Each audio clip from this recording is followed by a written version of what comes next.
to Evolve Through God.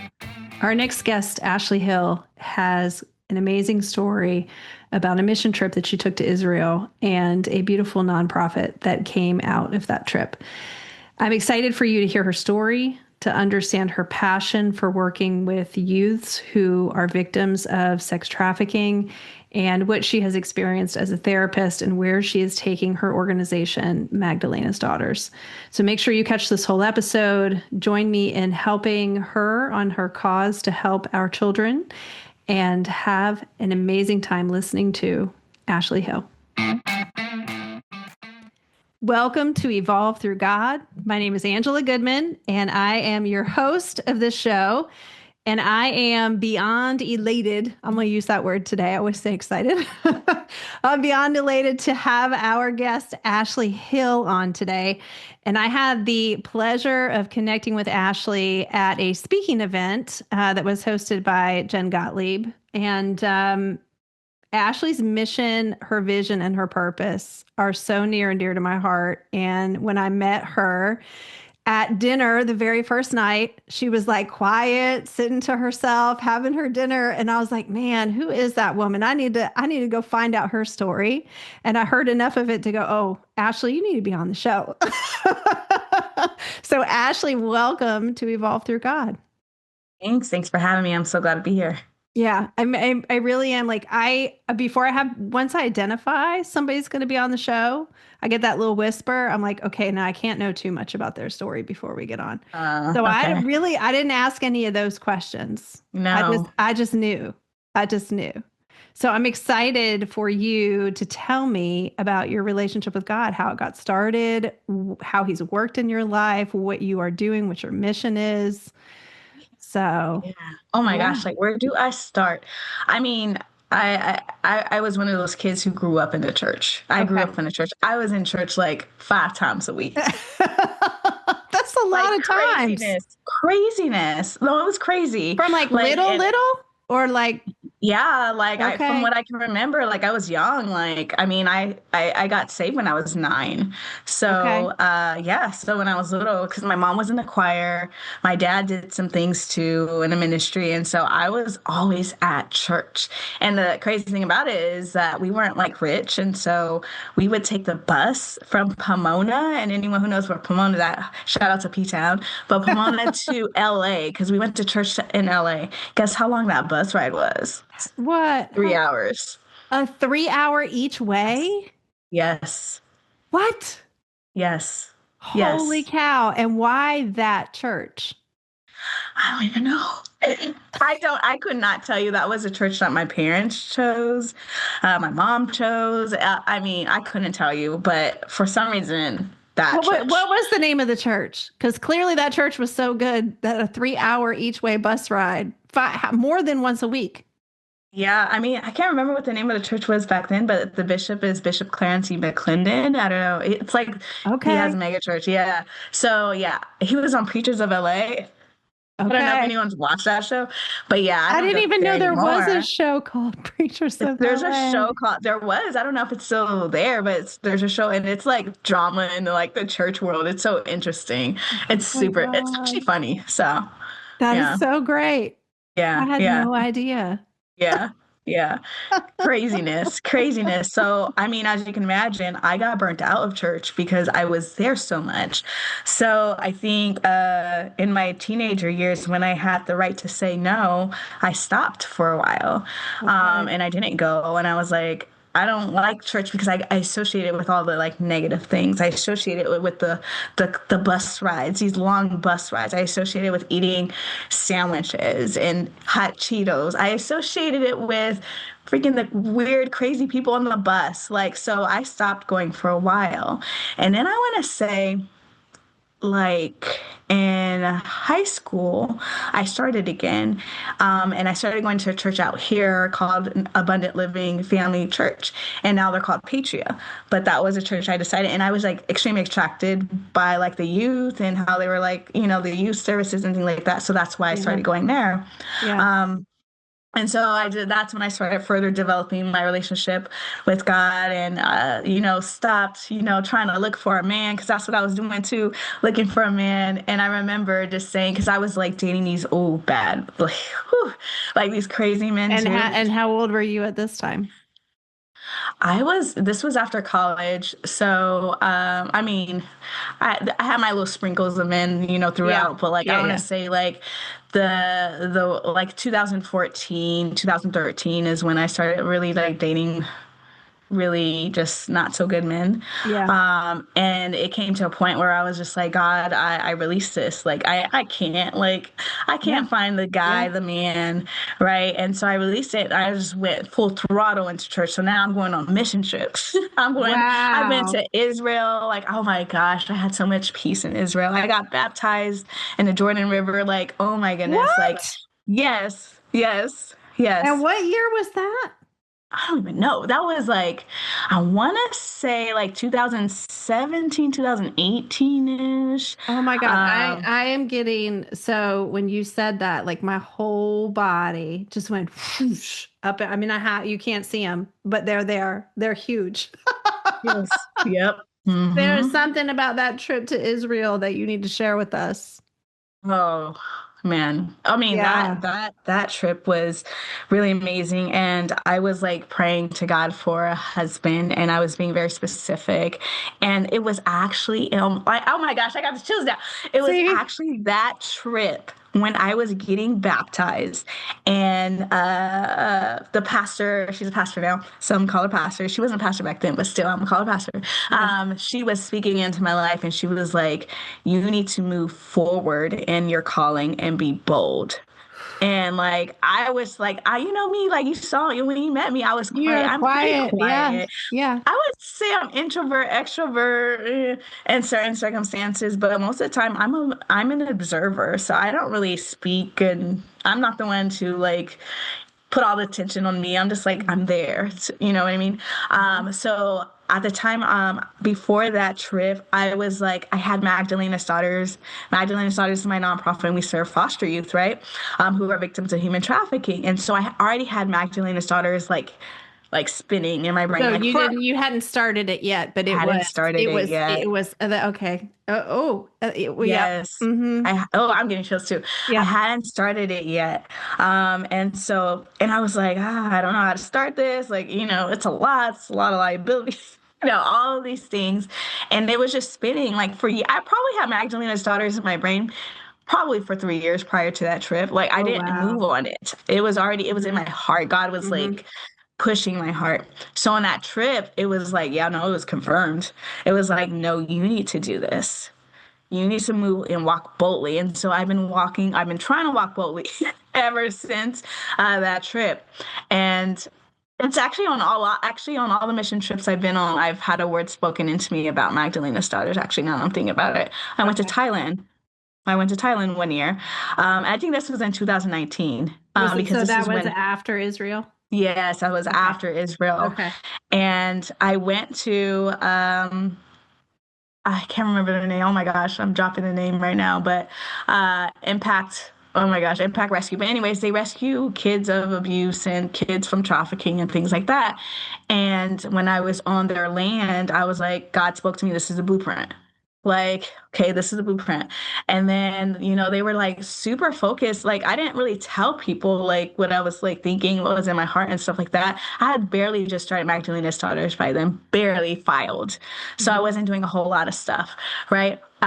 And they were just saying you got to be laser focused, and this is Mhm. what you're gonna do, and this is you're gonna save so many girls and all this stuff. And I was just like, whoa, this is crazy. So I got more confirmation on that trip, and then I just kind of kept moving in life. I was married. I'm not married anymore, but I was married. I got married in 2019. And honestly, I do feel like even though we're not together now, I Mhm. feel like that was a divine connection. It just didn't work out because, people, have their own Well, free will. sometimes divine connections are short-lived. I mean, Maybe. sometimes they are. Sometimes they come in long enough to heal whatever needed to heal inside of you. And if you didn't both heal those things, then sometimes you get to continue to go on and grow with permission, and the other Hmm. person goes on and does whatever they're going to do. Yeah, Yeah. yeah, Yeah. yeah, yeah. So actually, after the Israel, it was so many funny. After the Israel trip, God spoke to me and said, "Your husband's coming like soon," and I knew it was coming soon. I just couldn't, couldn't fathom when. But yeah, he came like shortly after that trip, and this is gonna be crazy. Maybe I don't know. No, People listen. think it's crazy, Yeah. but when I was in high school. I always like had this fantasy that I was gonna have a daughter, and my daughter's name was gonna be Aminique. And everyone thought my mom thought it was ghetto. Like they teased me, my mom and my sister, like, no, that's a ghetto name. And I was like, no, my daughter's going to How be did named. you spell that? Well, how I initially spelled it was Yeah. Aumunique, unique like Okay. Yeah, that. yeah. But okay, so I used to like draw the name. I was like weird. Like I drew the name on my notebook. It was like I'm unique, I'm unique, I'm unique. So when I met my husband, he already had a daughter named I'm unique. I'm unique. Yes. So I was like, oh, this is, That this is was my husband. yeah, that's the confirmation. Oh, Yeah. oh, Yeah. yeah. Yeah. Yeah. And so yeah, so we started dating. We got married in like I want to say a year and 9 months. I can't remember. But yeah, we dated for a year, got married in Atlanta, had a nice wedding, and had two kids. So I have two Wow. boys, and I have a Okay. daughter. Yeah. Hmm. Okay. I Hmm. love it. I love it. Wow. That's something. Yeah. Isn't People crazy don't how believe he me. They're like, works? "Are you sure?" No, Yeah. that's crazy how he Oh, I works. know. Yeah. Trust me, there are episodes that are coming out that haven't released yet that I just recorded in the last few weeks that there are plenty of people who are going to listen and be like, come on. Hmm. Really? I believe it Yep. all. I believe it Yep. all. He works in such amazing ways in all of our Definitely. lives. Yeah. Definitely. Hmm. Wow. Hmm. So talk Hmm. to me then. So going back to Magdalena's daughter. So let's talk a little bit about that. So why tell us first of all what it is, and then tell us how that seed got planted and why you started it. Yeah. So Magdalena's Daughters is a nonprofit. We're a 501(c)(3). And basically we serve foster youth who are victims or vulnerable to human trafficking. Mm-hmm. And it literally started. So I was a therapist and I'm a licensed marriage and family therapist as well. And I was traveling all over Southern California and I was meeting with kids in group homes. And I would be providing like therapy and case management, all the like, admin stuff for these kids. And I just, in that role, I was like, oh my goodness, human trafficking. I had no idea what human trafficking was. Like, I never thought about it. I was like, oh, this is a problem because I had like probably, I would estimate about 60% or even more of my caseload were like victims of human trafficking just by Oh, the wow. signs. But at that time, when I was working as a therapist for these kids, I was like learning more about human trafficking. And then also, we as therapists we consult with one another and in one of our consulting meetings there was another therapist who brought up a kid who basically got raped in broad daylight and no one did anything about it. Now when I heard that story I was furious. Like I was just like Yeah. pissed. So not only did I hear that story, but like, I was working with these kids who were, suspected to be victims and things like that. Yeah. And I was just like, this is crazy. So like I'm in a group home and a pimp is outside. And I'm like, dude, should I not be? Do I just leave? Like I'm like, I need to go. Like, it was just crazy. And the staff were scared. So they were just kind of Well, that's what I was going to say. How was the staff at the group home they were scared. handling that They were scared. situation? And it's also hands off. So they can't restrain, they can't hold you down. It's like if you walk out that door, you walk out that door. And I'm like, this is crazy. So these girls would leave with their fam. And then not only were they like leaving by themselves, but they were recruits. So they were forced to recruit within the home. So then they would take the whole home with them. So not only is like so it'd be barely empty. And so like sometimes I couldn't even see my client because my client wasn't there. You know what I mean? It was just crazy. Yeah, That's so sad. craziness. That's so sad. Very sad. And so I live in Southern California and I live in this area called the Inland Empire, which a lot of people don't know about because we're not LA, whatever. We're like an hour away from LA. So anyways, so like in our area, like literally we don't have any homes that really provide the specialized needs that these kids need. And so that's when God was speaking to me, was like, you got to start this. You got to start the home. Yeah. Like these group homes, they had no idea how to handle. And like no shade to the group homes out there, but Right. Right. no training, no idea how to handle the behaviors that come along with a girl being trafficked. And so these kids got kicked out the homes. Like literally, if you run away a lot, you get kicked out. So that was the issue. That was the next issue. They would get kicked out and they would get bounced around from home to home. And in the Inland Empire, we don't have a lot. We don't have a lot of girl group homes. So where are Yeah. they gonna go? Right? Yeah. So then a social worker would be like, okay, well, let's move them to Bakersfield, California. And I'm like, Bakersfield, ain't nothing out there. But like old people and drugs and stuff like that. So I'm like, Mm-hmm. okay, so then they moved to Bakersfield, same thing.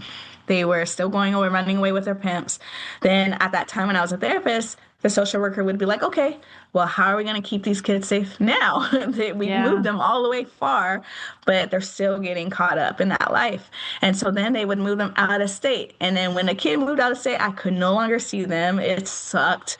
I was very attached to my kids on my Yeah. caseload. Yeah. So I couldn't see them. And then they got moved into these homes that were like in the forest or the mountains, and you could not escape. I laugh about it. It's not funny. They could not escape. No, So those they would pimps be were probably bringing people to them. right. Right. I don't know. It was locked. So I'm like, that's jail. That is like jail. Right. But you know what? It worked like temporarily. Like, so these kids are in these programs, right? They graduate because of course you can't go anywhere, you can't do anything, and you're in the middle of nowhere. Yeah. So they graduate, come back out to California, back to the Inland Empire, and the cycle would just repeat. And so God just started tugging in my heart. You got to start something. You got to do something about this. We don't Yeah. have any like youth services really around here. We have like some adult services who provide stuff for trafficking victims, but we don't have any youth stuff. So you got to start this. You got to start this. And so Wow. that's why I started it, literally, because of how it was just a tug on my heart. I never thought I would be in this, like, in this, position where I Right. am today. Never thought about it. I thought I was going to be working with couples. So as a therapist, just doing regular therapy stuff, Mm-hmm. you know. Mm-hmm. But this is where God has me now, and I'm truly blessed and amazed to see like how far we've come since 2018. Hmm. Wow. So did you officially started it then in 2018? I Okay. I filed in Okay. 2018. Yep, everything. So, How and then of many, course the pandemic hit. yeah. Mhm. How many people do you support right now? How many victims do you support right now? So we support the youth who are currently in the group home system, and we Mhm. support our community. So it ranges. Last year we served up, I want to say about like 750 kids Wow. in the Inland Empire. So we have You like, and a staff of how many? it's just a small team. I have a staff, and then I have a team of survivor facilitators who help Okay. me. Okay. And I want to say I have five of them. Okay. Yes. Yeah, so just me and the survivors who go out and we talk about human trafficking. We do a lot of presentations, all of the things. Okay. Hmm. And what places do you get out there and talk about the mission? So of course, group homes. We've been to churches. We've been to schools. We educated the teachers about human trafficking because Hmm. it's everywhere, and they're recruiting at schools too now. And we do a lot of like community events. So like for example, our sheriff's department out here wanted to hold like this, awareness event, and we just did like a training with them. I got asked by probation just before I got on a call with you to do a workshop for their youth, their summer camp this year. Yeah. So that's where we go wherever we're asked, so we don't like discriminate. We're Yeah. inclusive. Yeah. Yeah. Yeah. Yeah. No, I mean the problem is it's so prevalent It's so everywhere. prevalent Yeah. everywhere, and I think everyone should know. It affects Yeah. everybody. Hmm. It absolutely does. And there are plenty of kids out there who are experiencing it and you'd have no idea.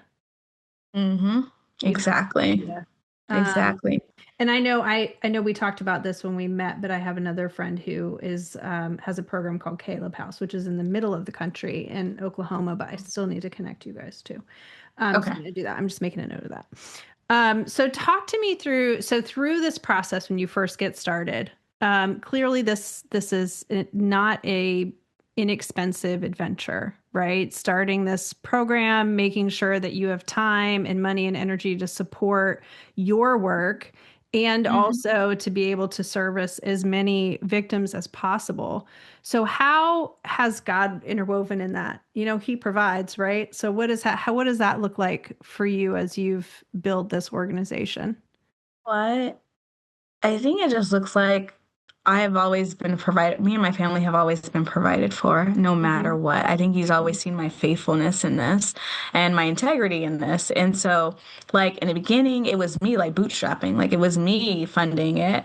And then it came to a point, like, I want to say even during the pandemic, like, God has blessed me so much. Like, I bought my home in the pandemic, you know what I mean? Like, I've never lacked anything. Even people are like, how do you do this? You have two kids, you're a single Mhm. mom, Mhm. you Yeah. work, and I'm like, I don't know. It's God. Like, you know what I mean? Yeah. I think He just graced me. Like, I don't feel tired. I love doing what I do. It doesn't feel like a stressful thing, if that makes sense. It Yeah. feels like Doesn't feel like work. no, it feels like, and I get excited when I get to do stuff like this. You know what I mean? So I'm like filled with energy.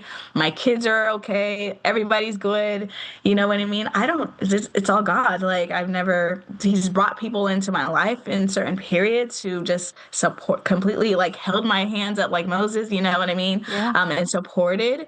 And so like, it's just been divine interactions and connections with people really up until this point because we're not like this huge organization either. But yet out here in the Empire, we're really known very well. And people just come to us and like, hey, I want you to speak, or hey, like, can you do this for our youth? And I'm like, yeah, sure. And I learned to say yes from Jen. Jen Yeah. Gottlieb. So I just be like, sure, yeah, okay. Only not fully feeling ready, but that Yeah. was a practice I needed. You know what I mean? Yeah. So, hmm Yeah. So do you have any larger scale visions oh for man. Magdalena's daughters? Yeah, we do. Yeah. I chuckle because this has been something I think in 2020, I was like, no, we're going to have this in 2025. And yet 2025 has passed us and now we're in 2026. But our large vision is to provide a pretty much like a village for our youth. A Okay. village for our youth here in the IE. And so it looks a little different from the usual traditional group home system where there's like staff rotating in and out, things like that. It's not Mhm. like that. It's Mhm. actually a village where each home supports one another. Like it takes a village, right? Yeah. But also within that home, there's parents who actually are caregivers who reside there and actually take care of the youth full time. And so I'm pioneering a different model and a different way of like speaking about this because there are a whole bunch of systemic issues happening in a child welfare system that are not working whatsoever. And I feel like some of the things that we are implementing is even causing more harm and trauma. So it's just craziness to me. Yeah. So yeah, so we're creating a village. If you think about a village where you'll have like the homes where they first come to I don't want to use the word shelter, but I want you guys to conceptualize this like crisis, like they're just removed or Yeah. something Yeah. or whatever, so Yeah. then we have the stabilization homes, right? And then we have the homes where they're transitioning off, right, into adult world, right? So we're really taking all the pieces to the puzzle because everyone's doing something different, but no one's really collaborating with one another. People Mhm. ask me all the time, why aren't you collaborating? I'm like, the system isn't willing to change. I Yeah. would definitely collaborate. If they're not willing to change, and they're gonna perish. Well, they're It's they're funded perishing. they're funded to keep us sick. I mean, long and short of it, right? I mean, they're funded to keep us sick. If they go through and really actually fix the system, there will be no more victims, and then where are they going Hmm to go for jobs and money and support and whatever hmm else, right? hmm Yeah, So yeah. that's a lot of the problem. Yeah, so I preached a lot about like relationships over rescue. So that's like a big piece of what we like talk about because Hmm. I think there's this pressure like, okay, we need to make sure that these kids have a home. Okay, but when you make sure they have a home, do you think it's a good home? Like, are these good people who are taking care of the kids? You know what I Right. mean? Because that's creating more harm, and so I've gotten offers to provide stuff for kids, and mostly it was about placement. And I never followed up because it wasn't what God told me to do. Like, you Yeah. know what I mean? Yeah. I'm not just because you offer money, I'm not going to take your money just because I need the money. Right, right. No, I totally understand. Let's Yeah. dive into that a little bit because I think that's a good thing for the audience to hear.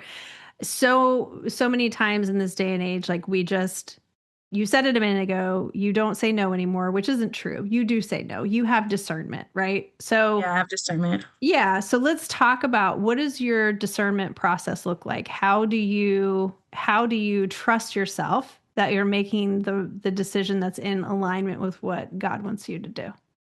Yeah, so I've been really, I think slowing down is one of them, and also like praying.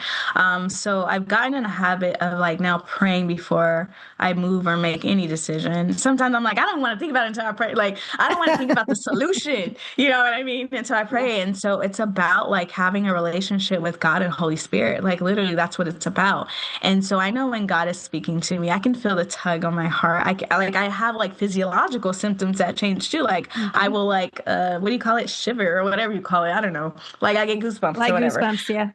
Yeah. Yeah. So I know when God is speaking to me, and so I'm like, okay, I can move. You know what I mean? Or if I Hmm. don't have peace over something, I don't make a move. Like if it like feels like too too much tension, or like I'm not really aligned with that, like my spirit isn't aligned with that, then I'm Hmm. just like I'll keep praying and stuff like that. And I've been fasting a lot this year. I think this is the year, I think this is probably the year I've probably been most involved outside of those mission trips. I'm just gonna say, like, I've been fasting probably on and off since the beginning of the year. Usually I only fast like at the beginning of the year, and then Okay. the rest of the How year. long how long are you fasting for?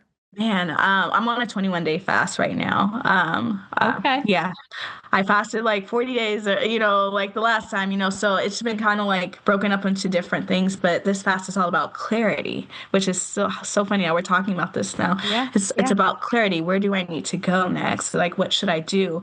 I also go on annual. What does your fast process look like? Oh. What does this 21-day fast look like for This you? one in particularly is about no sugar, and I don't eat food. I fast from up until 6 p.m. every day, and I'll eat after 6 p.m., but no sugar whatsoever. None of the Okay. fake sugar, the real sugar, no sugar, Yeah. Yeah. right? I've realized that I've been regulating myself with sugar. Like I've noticed that like oh like things are getting stressful. I'm getting anxious. I need a red wine because those are my like that's my like enemy right now.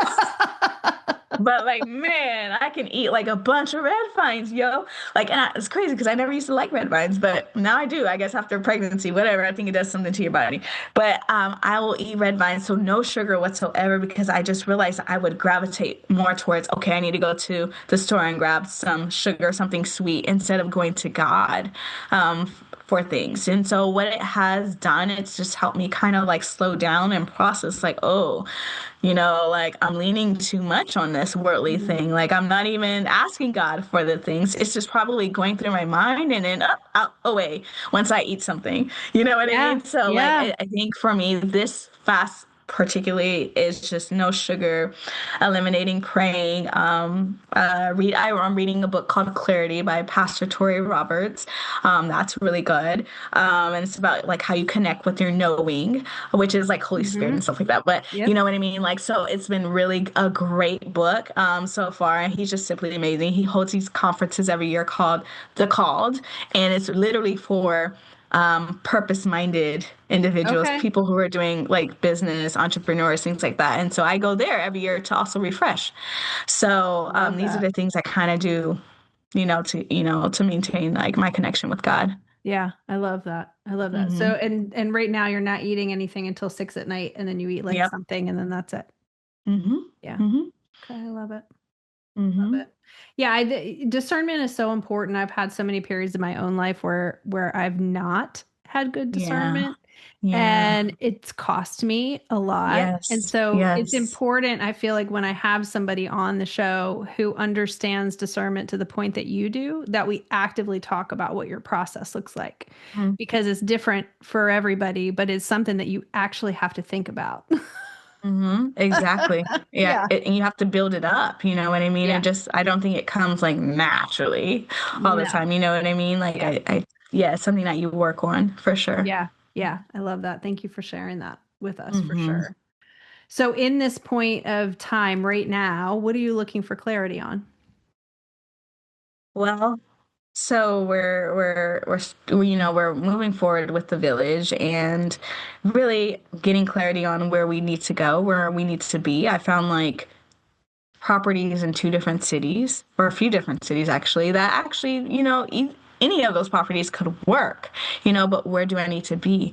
Also, I think clarity about, I don't know if I should say this out loud, but like, you know, leaving my job, Yeah. Yeah. you know what I mean? The stuff that brings, you know, my 9 to 5, that's what I'm Yep. talking about right Yep. now. I think God is calling me to leave. And I'm like, but when? Are you sure right now? Like, right now, you know, because God, if, you know, like if I'm trying to get this land, you know, I need to have like the income to prove that I could purchase the land, you know, like, so I'm Yeah. having all these conversations. I'm like, what do you know, so I need clarity. Listen. I'm going to bring up a really important point because it just came in here. If you're meant to have that land, God's going to give you the cash. You don't have to take a Yes. loan. So remember Yes. that. That means you don't need the job. That means you don't That need the spoke to proof of me. income, Yeah. right? Yeah. When it's time, he's just going to make sure that you have the provision, you Yeah. know? Yeah. Hmm. Hmm. I think that really just Yeah. speaks to me right now. Yeah. Oh, yeah. Came right up through my feet. Yep. To my head. Yeah, I feel it. I feel it. I know. Yeah. I'm like, okay, Lord. Yeah. Yeah. You Yeah. know, and that's really scary for me because um I kind of told you guys about like us not being like the richest family and we had to take the bus at one point in my life. Hmm. Um, but like my dad was, he was like a car salesman, and I really didn't hear good things about that. That's like an entrepreneur, like he would Right. work and then like Right. sell and then not work. You know what I mean? And it would be kind of detrimental to my family. And so Yeah. I think there's like this kind of fear there, like I need the stability of something. But I also know, and I know that in order for Magdalena's daughters to go where it needs to go, I can't stay in that environment, especially it's Well, crazy right now. Ashley, let me ask you this question. But Are you your dad? I'm not my dad. I love my dad, by the way. Rest in peace, because he's Yes. no Yes. longer But here. yes, But I'm not my you're dad. not your dad, No. which means that your outcome is not going to be the Different. same as your dad's Mm-hmm. outcome. Mm-hmm. Yeah. You're absolutely right. Yeah. Mm-hmm. Yeah. And you Yeah. started out this conversation by saying you've never lacked. So stick with that. Ah, that is so true. I'm never Stick with lacked. that. That's right. So stick with Yeah. that, regardless of what you're Mm. doing. If you're getting pulled in that direction and you already know you've never Mm-hmm. lacked. I mean, look, I've had a lot of people on the show, and everybody's got their own talents and strengths and gifts that God has given them, and continues to make fruitful in their life. Your process for discernment and the conviction that you have in making sure that you are using your discernment to decision make is right up there with probably the top 2 or 3 people that I've had on the show. So Wow. yeah, so celebrate that, because Mm-hmm. not all of us understand what that looks like or how to make that Yeah. happen, and Yeah. just trust yourself. Yeah, yeah, you're Yeah. speaking to me. Yeah, Yeah. I hear Holy Spirit too. So like, Yeah. you Yeah. know, Yeah. Yeah. for sure. Yeah, Yeah. yeah. So Thank you. good. Thank you for Yeah. saying that. Yeah, you're Hmm. welcome. You're welcome. Well, I appreciate you sharing that because I think it's so important. Like I said, my own discernment for years was not the best, right? So Hmm. it is a hard walk. Oh, yes, it is. Learnings Yes. and everything. All right, so that's where you're at. You're trying to gain clarity, right, on where next steps are. Yeah. Yeah. So, has God given you any actual like physical picture visions yet of what this looks So like? I have an like it's kind of like fuzzy still, if that makes sense. Like I have the idea of what it's supposed to look like, Mhm. kind of like not like too much like a resort, but kind of like resort styled, but Mhm. like horses and things like ranchy as well Mhm. too. So I Mhm. do have like the vision and everything, like roughly, but I don't like for example, like a couple years ago, so interesting. I ran into this company called Life Arc in El Monte, Mhm. California, which is like LA-ish, and they do like a lot of modular homes. And he told a story about how the reason why they call it Life Arc is because it's based on like the story of Noah. And I Yeah. had no idea. And I was like, "Oh, okay." So whenever like it could float. The house could float in water if it were to be placed in water. You know what I mean? And I was just like, "Oh, this is amazing." And so I've been on a path to move forward in that direction, but I also know that those homes are going to only be for a specific type of home that, like I told you, there's a Yeah. continuum that I'm Yeah. working with here. Yeah. So like I'm just like, you know what, I'm excited because I feel like that, like I know that home is supposed to be in the vision somewhere. I'm just like slowly kind of putting all the pieces together with everything. That's so exciting. I love Hmm. it. I love Yeah, it. yeah, yeah. Well, for Hmm. anybody who's listening right now that wants to help in your mission, how do they find you? Yeah, well, you What do can. you need? Oh, okay. That too. Like you don't like to ask for things. I already know you. Like, I already know you. You barely wanted to talk while you were eating your dinner. So I know you're not going to be like, "Oh, I'll take this and this and this and this," right? But I mean, I get a lot of listeners who listen to the show. I have a lot of people. I had a gentleman on who's not released yet either, but he's doing a ton of amazing work in Uganda. So I want to make sure that people who are listening to this show feel like you're speaking to them and they want to help you in your mission. Like we need to know what you need and how to find you. yeah. Yeah. So you can find us on Instagram. We're on Instagram, we're on TikTok, we're on Facebook, we're on LinkedIn. But if you find us on Instagram, we have usually everything there. So on Instagram, we're at Magdalena's underscore daughters. Um, Spell it. Mm-hmm. Magdalenas, and then daughters. Okay. Underscore and then daughters. It's underscore, so it's two Oh, underscores. got you. Yes.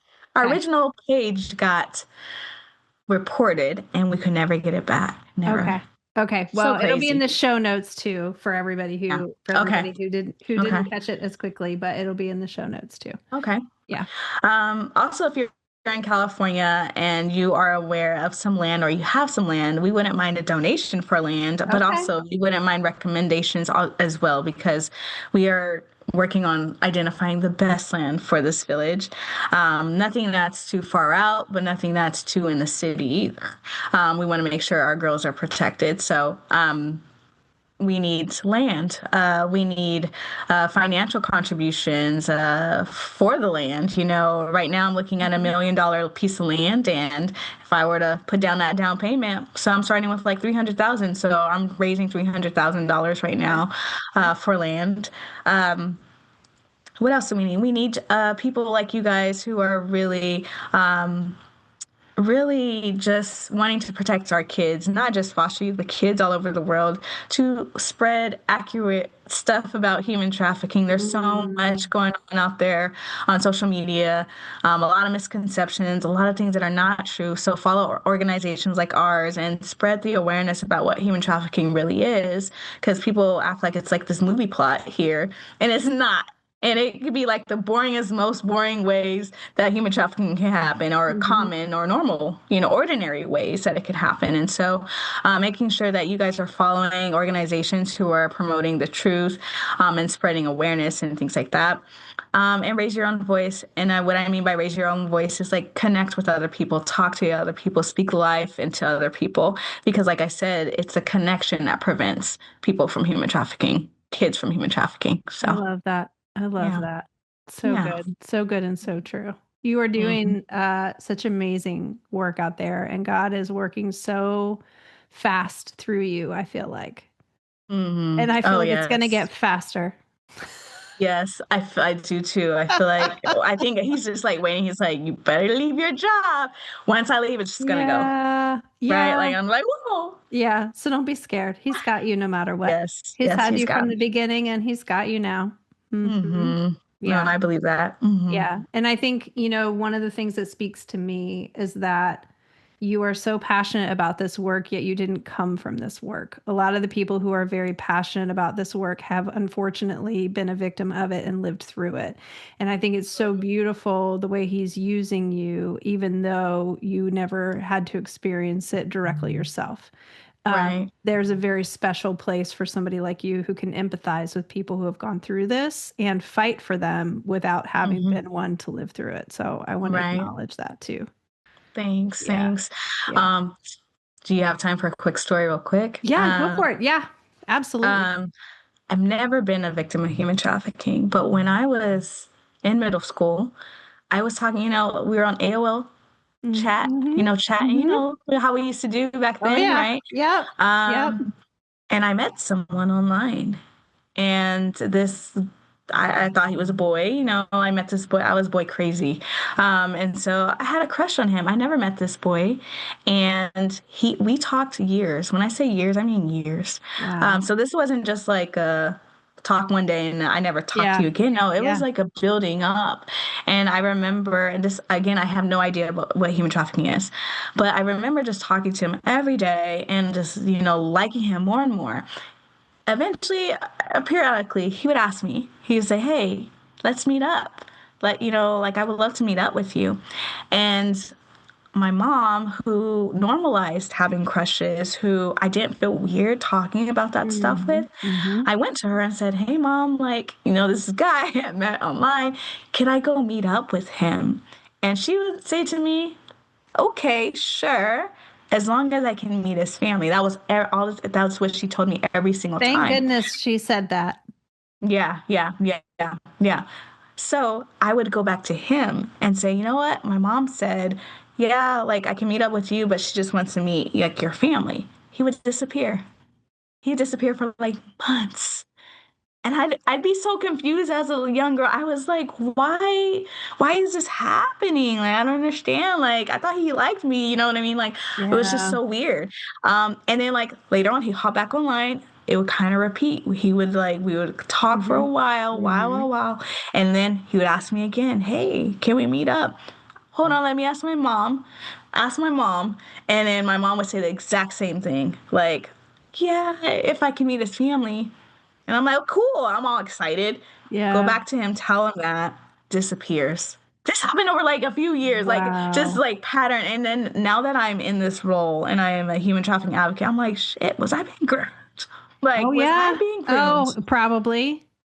Probably. And I have no idea. I will never know. I will never know. But I always think about like that period. And Well, I'm like, but I okay, think to your point, one of the things that you said so eloquently is relationships stop this from happening. And if you hadn't mhm, had your mom or didn't have exactly, trust in your mom to go say, hey, exactly. I've met this guy online and can I go meet him and have her say that back, Yes, you might have been exactly, some kind of statistic. And on the good end, it would have been this. And on the bad end, we might not be talking to you. exactly. Yeah. Yeah. Exactly. Yeah. So So God that's the protected that's you the through story. her. Yeah. Exactly. Yeah. Exactly. So I always tell parents like, your Hmm. kids are gonna, their hormones are gonna be raging. They're Oh, gonna start yeah. liking people, normalize it so that they'll just come to you. Don't make Mhm. things weird. Don't make things like a punishment or like something like that, Yeah. like be open, and Yeah. make sure, keep an eye on it. Make sure you're protecting your kids because Yeah. that's the only way you're gonna be able to do it, That's you right. know? That's right. I'm so glad you shared that story. And Yeah. it's so true. I mean, I have two daughters myself. One's 20, one's 15. And I every time they come to me to talk to me about something that most of their friends wouldn't talk to their parents about, I'm grateful. I'm grateful that they feel they have the ability to do that without being judged or shamed or guilted in some way, shape, or Mhm. form. It's so important, especially for teenage girls, to show them love and Yeah. non-judgment. Exactly. Hmm. Unconditional Yep. love Yep. and support. Hmm. Absolutely. So Hmm. good. Ashley. Thank you so much for Of coming course. on today. And I know that there's somebody listening to this show that's going to listen to it and be like, "Oh my gosh, I want to help her out." And so Mm, don't be surprised if you hear from people after we air, because your cause is amazing, and you are doing such great work, and you're doing it in a very God forward way, which means that He's going to bless everything that you do for the kingdom for thank sure. you.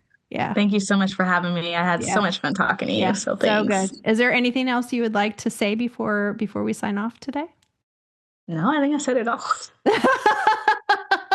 All right, everyone. Well, you heard directly here. You can go follow on Instagram at Magdalena's two dashes daughters, and it'll be in the show notes. And Ashley, again, thank you so much for coming on today. Thank you, everybody, for listening to another episode of Evolve Through God, and we'll catch you on the next one.